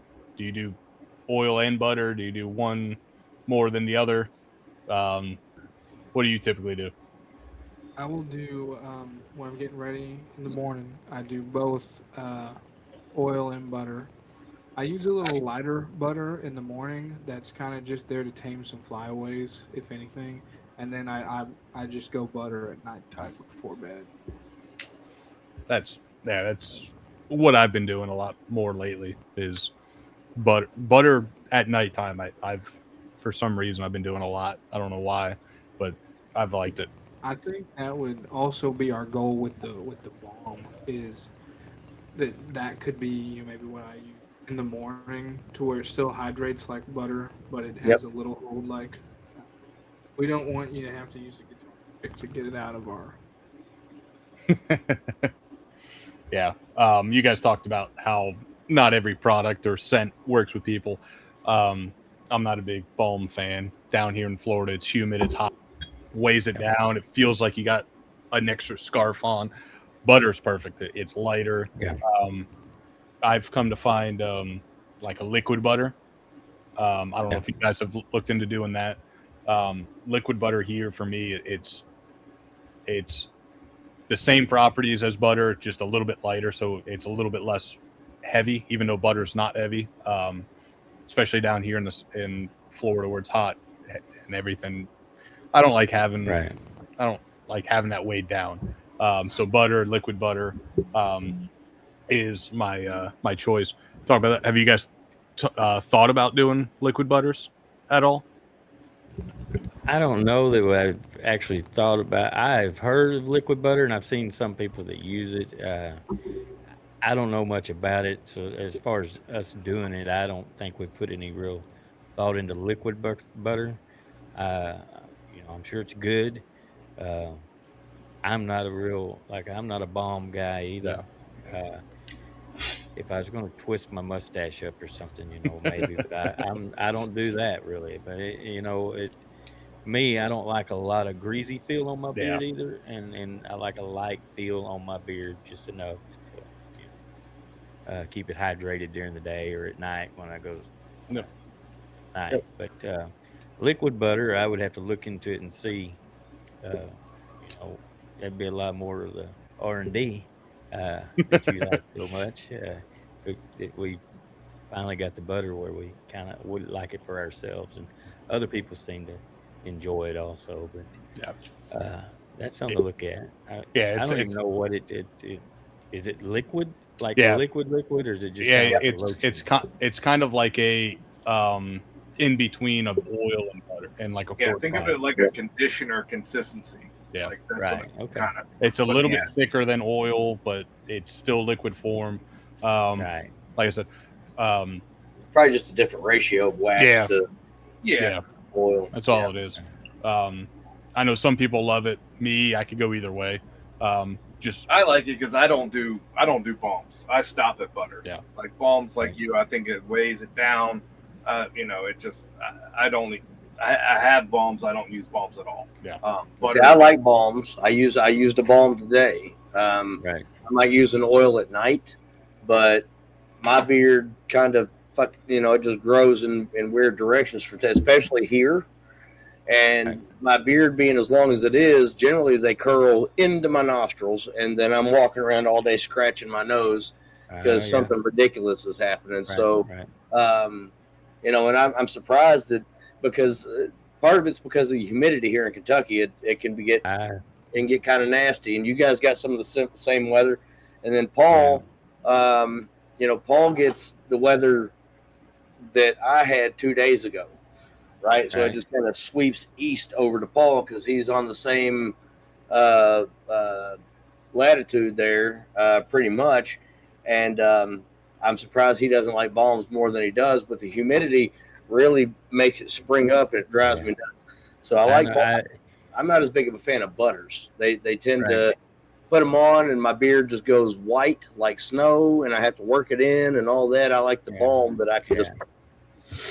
Yeah, I'm with you on the humidity. When it's humid, or if it's a rainy day, I get a real frizzy, and so I use a little bit of butter on those days. I don't use a lot of butter, just a little on my finger and rub it in. And I'm not a fan of the greasy too much on it. But I can see in the humidity, because we have it here.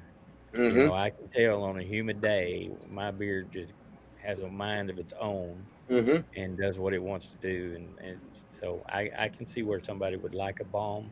And that's why, those are the reasons why we're going to work on getting a balm perfected that we like, because people use them, even though I might not use them, but people do. And nothing wrong with that. I think I have had balms. For me, I like our butter. It's light. It's not. It's a little more like it's a little more than our oil.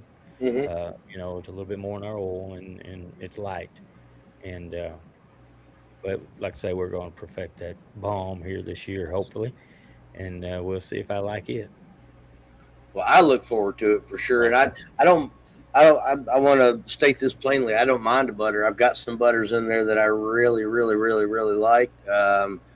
Our buddy at he's rebranded, and I don't remember what's Matt's new brand. Bay Area. Bay Area, yeah. It was Biblical Beard, and he's changed it to Bay Area Beard. He's got a balm he sent me.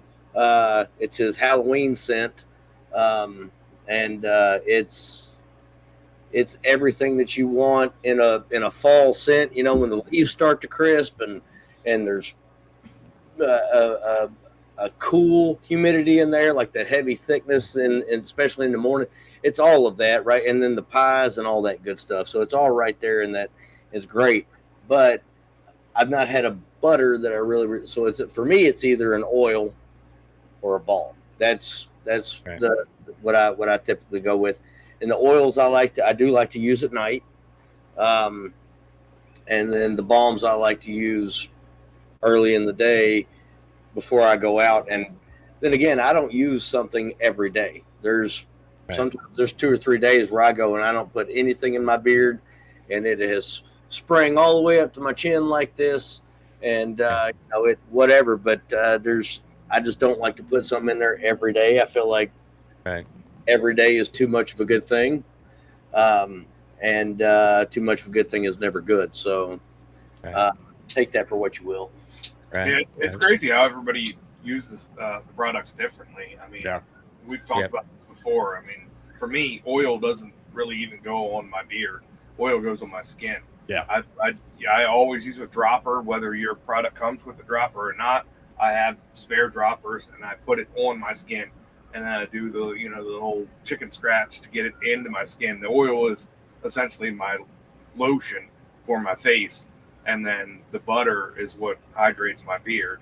That's why I don't like balms, because they're too heavy for me personally. And to what we were talking about before, if you get those flyaways and stuff, I'm an evolutionary beard scientist. You get a flyaway, I cut it off. The next one that's going to grow in will learn its fucking lesson, not fly away up my nose or anything like that. Yeah. So Right, I'm always trimming. You start curling the wrong way, you're gone, sucker. Yep. And then the next one should learn from that and not go that way. And Exactly.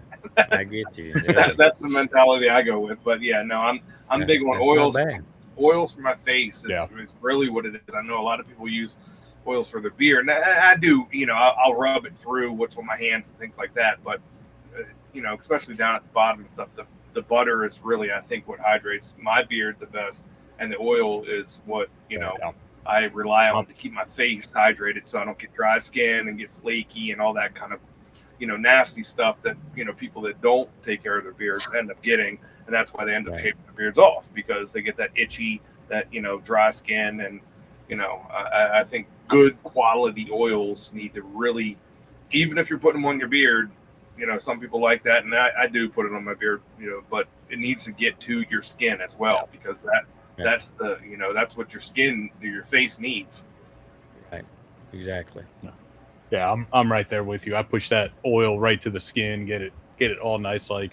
But I do a different thing. If I got to fly away, I'll tuck it under and kind of like force it there. It'll come back out and I'll force it back in. It's kind of like. So you're a punishment style beard care guy. Yeah, I'm a learn. Learn from your neighbor, sucker. Yeah. This one's gone. Yep. Yeah. I like that idea.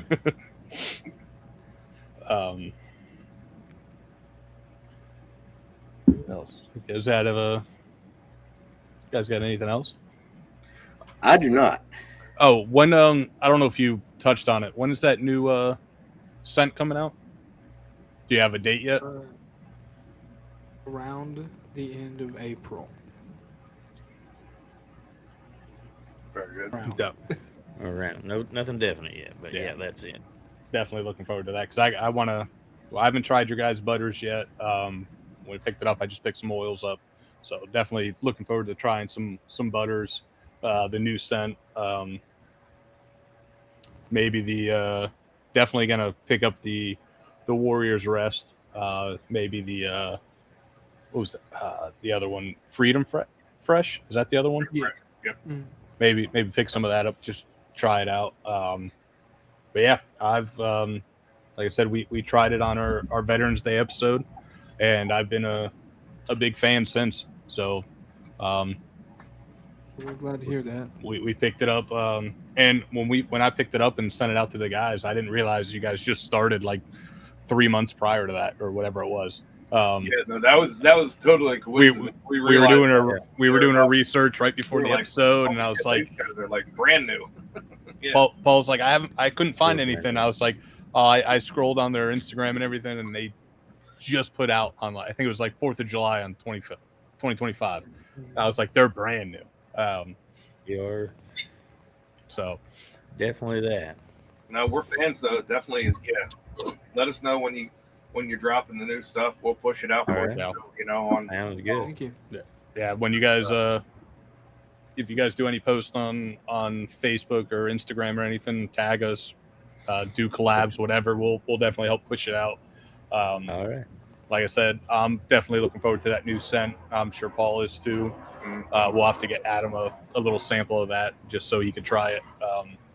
And hate it, but good quality regardless. It's just not his scent profile.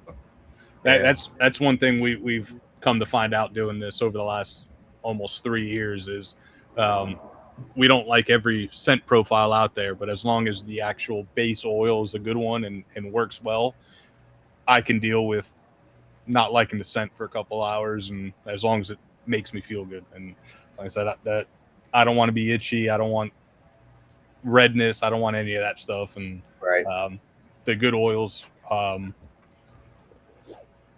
the good companies seem to come out with a scent that everyone likes, at least one scent. I've even I think I've gone on record liking a patchouli beard oil, even though that's the worst scent known to man.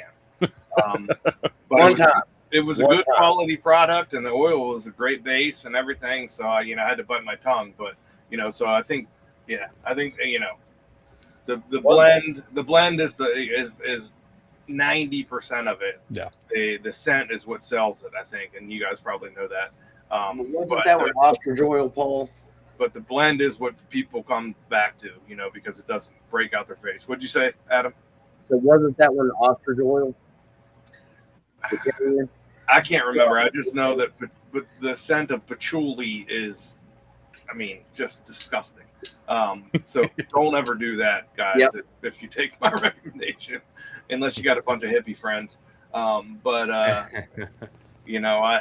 don't like that scent at all. And there was one I remember thinking, this is going to be awful, and I tried it anyway, and it wasn't horrible because the base blend was good quality product. So you guys are on the right path with the good quality products, and the scent profiles is what sells marketing wise, but keep them coming back with the good quality products. So keep on that path, and I think you guys are going to be awesome.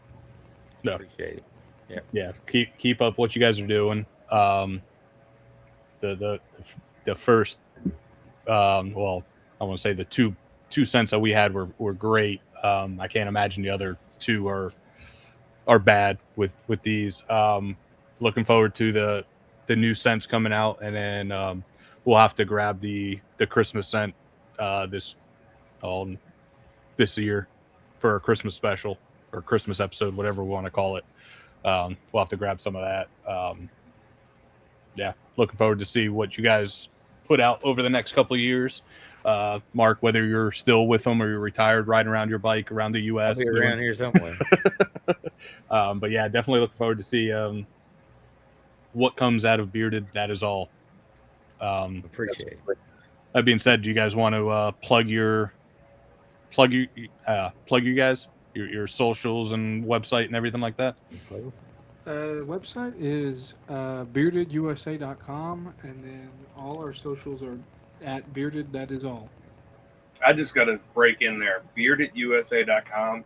You guys got that? That's fucking awesome. How was that? Yeah. That's awesome. Like I didn't even realize. I've been looking at your website, the last couple weeks. I was surprised that was available. That's incredible that you guys secured beardedusa.com. That's fucking awesome. Yeah, I don't know how he did it, but he did it, and we're rolling with it. I like it. That That's works. Right I on. appreciate you guys. I'm just going to say I appreciate you guys having us on here, and enjoyed the conversation. Enjoyed getting to meet you guys, and like I say, appreciate it, letting us get our brand name out there a little bit, and we'll push the podcast all we can, and like I say, we'll stay in touch with you guys. For sure. We appreciate that. We don't. I can't say enough how much we appreciate you guys taking the time to sit with us. Yeah. The conversation was great. The story was great. The stories. There is one question that I wanted to ask Mason Here we go. before we get off here. We heard about your dad's extracurriculars, the things that he likes to do, and we know that you're a screenwriter and things of that nature. But what do you like to do in your off time? Of course, we want to hear from you before we get off of here. For what I do for fun, Yes. Yeah, like what do you enjoy doing? I will, if there's a good one out, I like to play some video games. Okay. But here recently, I'm really into tabletop RPGs like Dungeons and Dragons, Daggerheart. Okay. Definitely. What's your go-to gaming platform? PC. Okay. That's when you know you're a real one. I've never got into. Well, I don't want to say I never got into it. Back in the day, I played some PC games, but never really got into it after that. But I got some buddies who are hardcore into PC gaming, and it's just insane. That's where I do most of it. I have the PlayStation 5 and the Switch for if exclusives come out, but most of the time I'm playing it on. Yeah.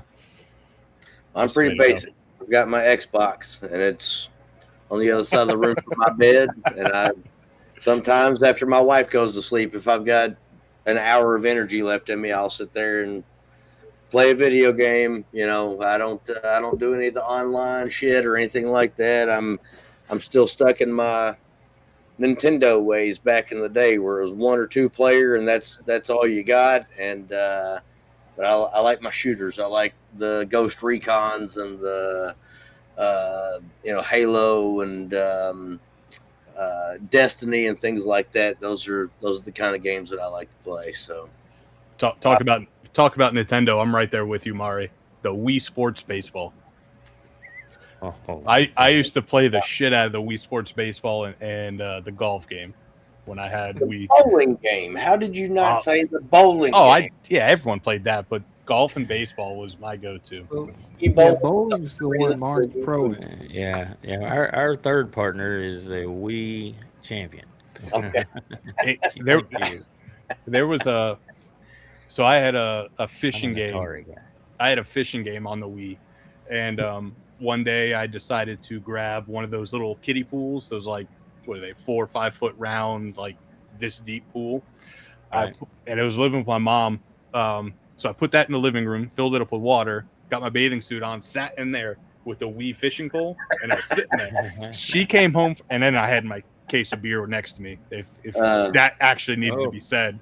She came home. She goes, "What the fuck are you doing?" I go, "I'm fishing. It was raining outside, and I wanted to go fishing." Needless to say, trying to get that pool full of water out of the house was not fun. I heard you say Atari, and me and you are closer in age than anyone else on this. Yeah, you can't beat a great game of Pong. You cannot beat a joystick and a red button. I'm telling you. I have I'm one. telling you I what. don't. My mom has the Atari sitting in her house, and I keep trying to take it from her. She won't let me. I'm telling you. I've thrown that joystick and the red button at a for sure at a 12-inch tube black and white TV more times than I can remember as a child. Yeah. Oh yeah. Pitfall was the best Atari game, and I don't care what anybody says. That was an amazing game. Pitfall was a good one. Pitfall was good. That system had so many good games. It did. And you had one button and a joystick. A joystick and a button, and then you always blamed it on that goddamn button, and you just throw it at the TV. But the TVs were indestructible back then too. So now you throw a feather at my TV, and it'll probably glitch for the next 3 weeks. Yes, for sure. Well, guys, I think that brings us to the end of another episode of Bourbon Beards and Belvederes. Be sure to check these guys out. That's beardedusa.com. You can find the charity that Mark mentioned earlier, Mission 22, at mission22.org. That's mission and the numerals 22.org. Tunnels to Towers, also mentioned. You can find them at T, the numeral 2, T.org. And then you can find Mark Rides at Mark Rides on YouTube. So you can check out his adventures on his motorcycle, see those patches that we were talking about, all that good stuff. Make sure to check that out.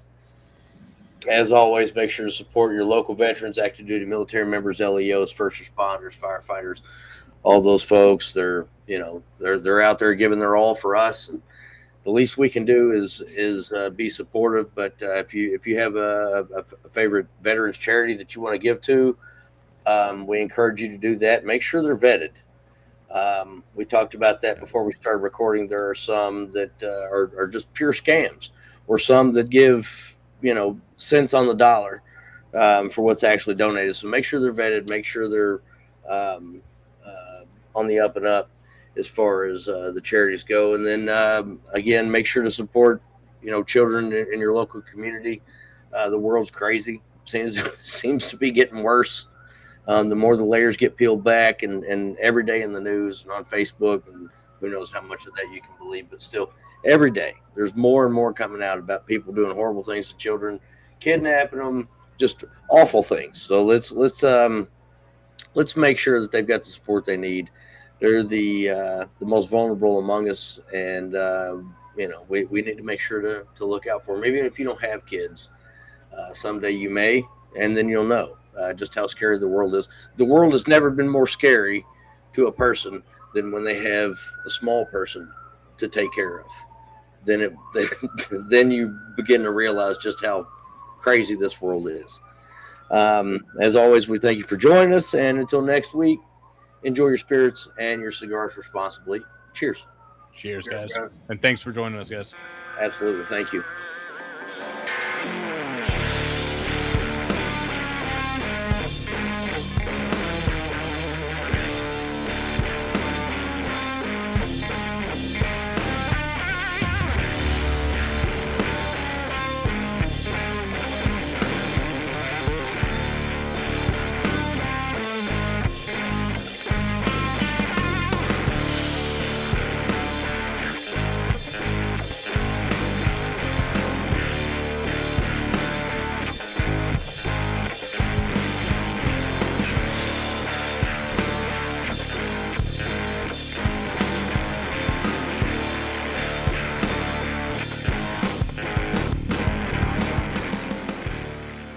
Bourbon, Beards, and Belvederes is produced by Adam Bolden, Paul Rousseau, and Jerry Ullman.